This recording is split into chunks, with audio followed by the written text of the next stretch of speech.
झागदार urine का आना, मतलब यूरिन में झाग को देखना या फोमी यूरिन अंग्रेजी में इसे कहते हैं, ये एक आम समस्या है।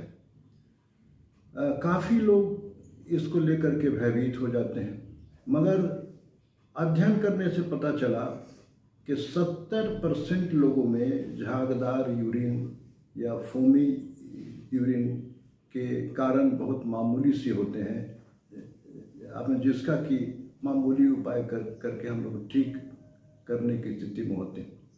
कुछ लोग 30% लोग ही ऐसे होते हैं जिसमें कोई अपना बीमारी देखी जाती है, और सबसे लोग जो अब बीमारी कॉमन है जिसको लेकर के लोग भयभीत होते हैं वो है उनकी अपना किडनी की बीमारी।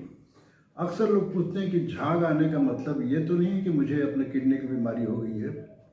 तो इसमें आंशिक रूप से ये बात सही है कि अगर किसी व्यक्ति को यूरिन में प्रोटीन आती हो या यूरिन में इन्फेक्शन हो जाए, तो या उनको डायबिटीज़ की समस्या हो या हाइपरटेंशन हो, तो उन लोगों के स्थिति में एडवांस स्टेज में यूरिन में प्रोटीन देखी जाती है, जो एक खतरे का संकेत है।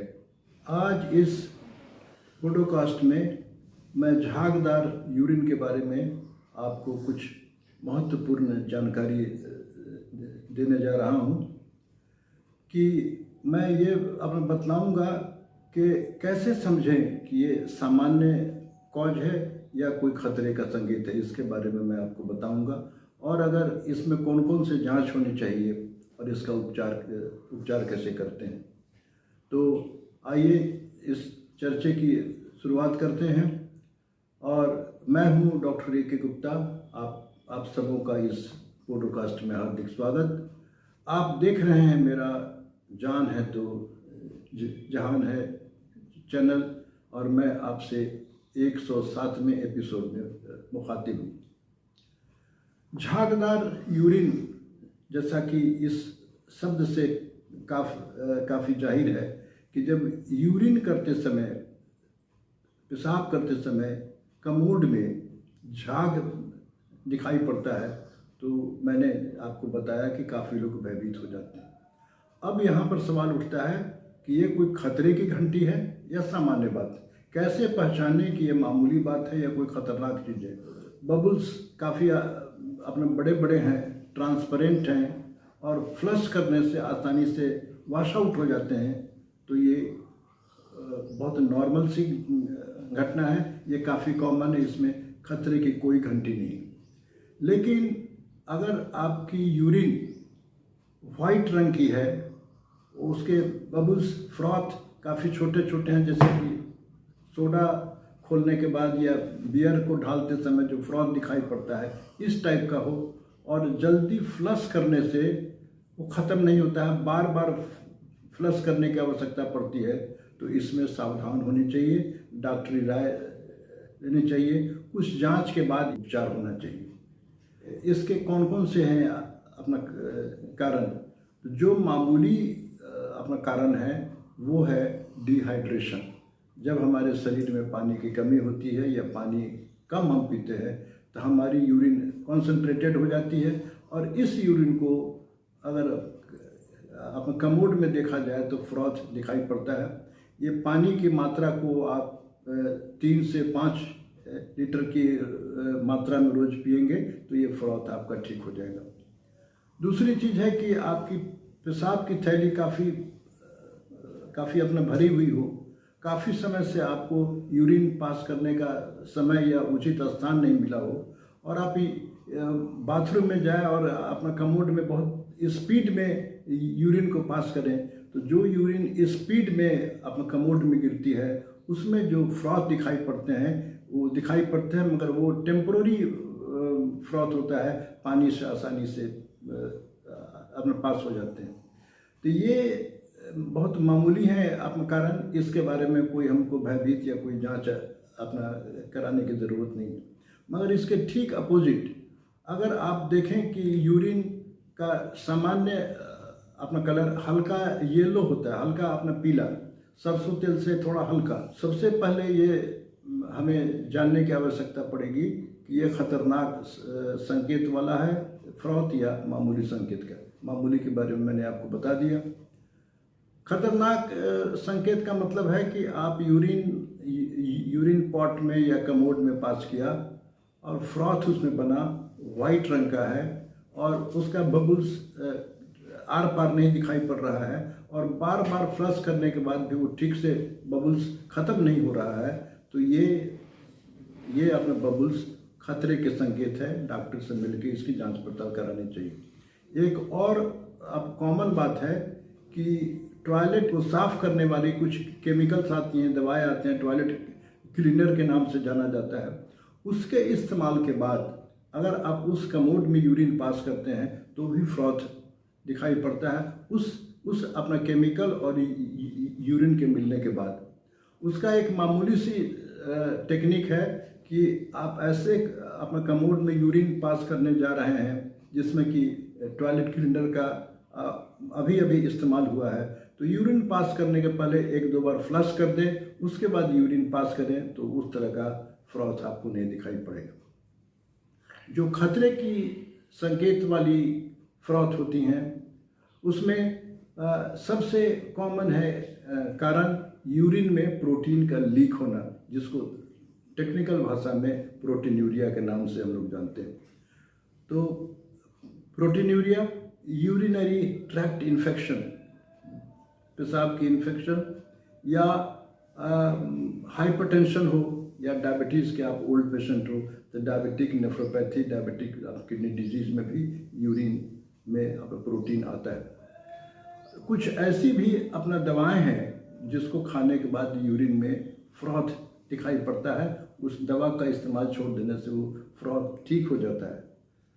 फेनिजोपैरिडीन नाम की एक होती है दवा जिसको यूरिनरी ट्रैक्ट इन्फेक्शन के टाइम में पेशाब में दर्द होने को कंट्रोल करने के लिए इस दवा को इस्तेमाल किया जाता है, तो इससे काफ़ी राहत मिलती है। इस दवा को इस्तेमाल करने के बाद भी यूरिन पास करेंगे तो उसमें फ्रॉथ दिखाई पड़ेगा।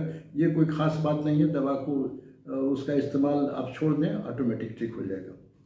अब सवाल उठता है कि आपको यूरिन में फ्रॉथ आ रहा है जो फ्लश करने से बार बार नहीं जा रहा है, आप भयभीत हैं, तो आप अपने फिजिशियन से मिलें। फिजिशियन आपकी हिस्ट्री लेने के बाद कि आपको डायबिटीज़ की शिकायत है कि नहीं, कोई किडनी की बीमारी है कि नहीं, बीपी है कि नहीं, कोई अंग्रेजी दवा खाते हैं कि नहीं, आपकी यूरिन की जांच करेगा। यूरिन में 3 टाइप के जांच होना बहुत आवश्यक है। पहला जांच को बोलते हैं एल्बुमिन क्रिएटिनिन रेशियो, जिसको एब्रिविएटेड रूप में ACR कहते हैं। ये बहुत ही सूक्ष्म जांच है और 30 माइक्रोग्राम पर ग्राम से तक अगर आपके यूरिन में प्रोटीन आ रहा है तो कोई घबराने की बात नहीं। 30 मिलीग्राम पर ग्राम आपके यूरिन में ACR की मात्रा ज़्यादा है तो इसको माइक्रो एल्बुमिनूरिया के नाम से कहते हैं। और इस स्टेज में कुछ ऐसी अपनी दवाएं निकली हैं, उपाय हैं जिसको करने से ये कंट्रोल हो जाता है। और जब माइक्रो एल्बुमिनूरिया आता है तो आपको जनरल यूरिन के जांच में एल्बुमिन शायद नहीं दिखाई पड़े, लेकिन रूटीन यूरिन, सामान्य यूरिन जांच में अगर आपके एल्बुमिन आ रहा है तो इसका मतलब आपको हेवी प्रोटीन यूरिन में लीक हो रहा है। और साथ साथ यूरिन अपना कल्चर भी का करवाना आवश्यक है कि यूरिनरी ट्रैक्ट इन्फेक्शन है कि नहीं, इससे डायग्नोसिस करने में, उपचार करने में आसानी होगी। इसके अलावा पेशेंट का बीपी और अपना डायबिटीज़ की जांच होनी चाहिए, तो और अपने किडनी फंक्शन की जांच होनी चाहिए जिसको बोलते हैं ब्लड यूरिया, सीरम क्रिएटिनिन और GFR से यूरिन फंक्शन टेस्ट का पता चलता है।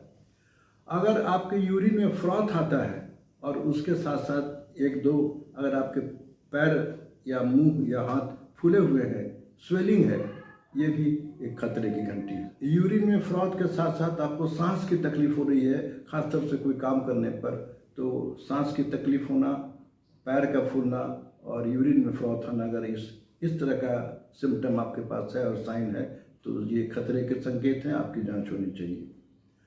और अब सवाल ये उठता है कि यूरिन में फ्रॉथ आ रहा है यूरिन में थोड़ी सी अपना प्रोटीन भी आ रही है, आपको डायबिटीज़ या कुछ अपना बीपी है, तो इसका उपाय क्या करें? इसका उपाय बहुत सिंपल है कि आप पहले, आपको अगर डायबिटीज़ है तो डायबिटीज़ का स्ट्रिक्ट कंट्रोल में रखना, उसको कंप्लीट नियंत्रण में रखना काफ़ी ज़रूरी है। कंप्लीट नियंत्रण का मतलब कि फास्टिंग 100 के करीब, आफ्टर मील 140-160 के बीच में, और सबसे आवश्यक है कि आपका ग्लाइकोसिलेटेड हीमोग्लोबिन 60% से कम होना चाहिए। बीपी को टाइट कंट्रोल में रखने का मतलब है कि बीपी 130/80 के आसपास होना चाहिए, उससे ज़्यादा आपका बीपी नहीं होना चाहिए। पेशाब में इन्फेक्शन है तो उचित एंटीबायोटिक दे करके अपना कंट्रोल करें। और प्रोटीन लीकेज को कम करने के लिए आजकल आप दवाएं भी उपलब्ध हैं, जिसको एस या एस इनहिबिटर के नाम से या ARB के नाम से हम लोग जानते हैं। इन दवाओं का इस्तेमाल करने से यूरिन में प्रोटीन की मात्रा होती है कम, और फ्रॉथ पर उसका काफ़ी अच्छा असर है। अगर आपको कुछ अपने किडनी की बीमारी अपने प्रोटीन के रूप में रखती है, कुछ लोग पूछते हैं कि भोजन में क्या करें, तो भोजन में बहुत ज़्यादा प्रोटीन रिच, मतलब बहुत ज़्यादा मछली मांस का इस्तेमाल नहीं करना है। प्लांट सोर्स वाले जो अपना प्रोटीन है, दालें, दूध या दूध की बनी हुई सामान, दही, पनीर, सोयाबीन का इस्तेमाल करें। आप कभी कभार चिकन या मछली का इस्तेमाल कर सकते हैं। और सबसे ज़रूरी अपना चीज़ है किडनी के पेशेंट के लिए कि नमक रोज़ दिन एक सीमित मात्रा में खाएं। सीमित मात्रा का मतलब चाय वाली चम्मच से आधा चम्मच रोज़ अगर आप नमक खाएंगे तो अपने किडनी की प्रोटीनूरिया में इसका काफ़ी अच्छा असर है। और इस वीडियो के अंत में मैं आपको इतना कहना चाहूँगा कि यूरिनरी फ्रॉथ कोई गंभीर समस्या नहीं है। जब यूरिन में फ्रॉथ आवे तो आप खुद फैसला कर लें कि ये कोई खतरे की संकेत है या मामूली चीज़ है। भयभीत होने के बजाय अपने डॉक्टर से मिलें। उनके जो डॉक्टर आपको देते हैं सलाह, यूरिन और खून की जांच अपना करवाएं और उसके हिसाब से उसका उपचार करें। फ्रॉथ आने पर बीपी को नियंत्रण में रखना, डायबिटीज़ को नियंत्रण में रखना बहुत ही लाभकारी है। और थोड़े बहुत अगर आते हैं प्रोटीन, उसको कंट्रोल करने के लिए आजकल दवाएं उपलब्ध हैं। एस इनहिबिटर्स या ARB के नाम से उस दवाई को जानते हैं। और खाने में बहुत ज़्यादा आप प्रोटीन, खास करके एनिमल सोर्स की अपने प्रोटीन की मात्रा को घटाएं। प्लांट सोर्स की प्रोटीन आपको खाने में कोई दिक्कत नहीं है। और नमक की मात्रा 2 ग्राम से पर डे लें। मैं समझता हूँ कि फ्रॉथ के बारे में इतनी जानकारी आपको जागरूक करेगी, आप भयभीत नहीं होंगे। और अगर ये पॉडकास्ट आपको अच्छा लगा हो तो अपने मित्रों में शेयर करें।